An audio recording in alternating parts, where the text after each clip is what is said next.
रतिया रानी हो रोले वे द अपना यारवा के हिक भर टोले वे द। ऐसे मत बोला। सुना ना आज के रतिया रानी हो रोले वे द अपना यारवा के हिक भर टोले वे द। कसू रह जइबू भातारा टुअरा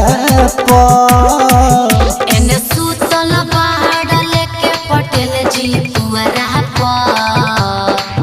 छोड़ा चाहे तो बरत लेके आइल मयहिरा दुअरा पर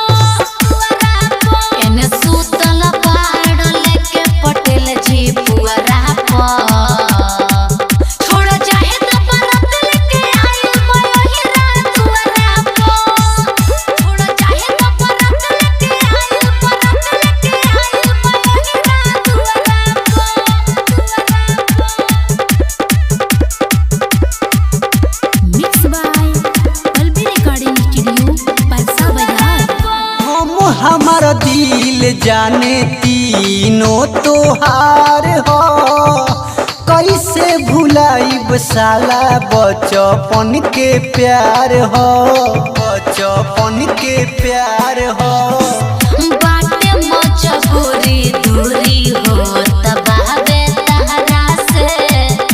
देह तो मोहलत जानू प्यार वाला पहरा से लुभा गइलू कैसे फुहरा पर एने सुतल पहाड़ लेके पटेल जी पुअरा पर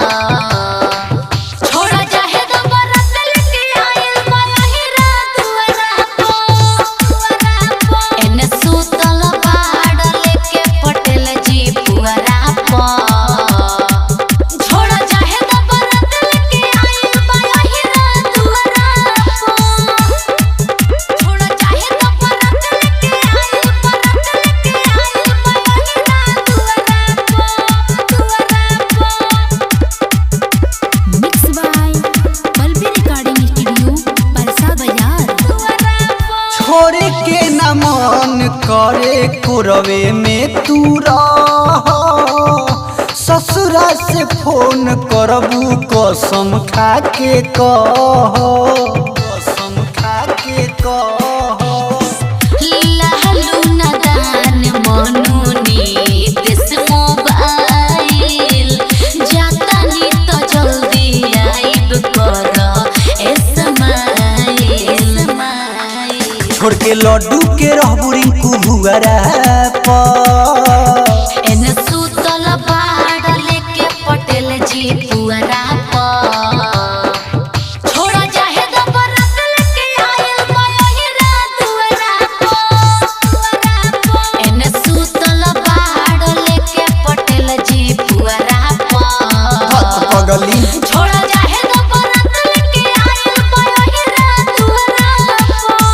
जय द मतरवा मिक्स बाय पल्बी रिकॉर्डिंग स्टूडियो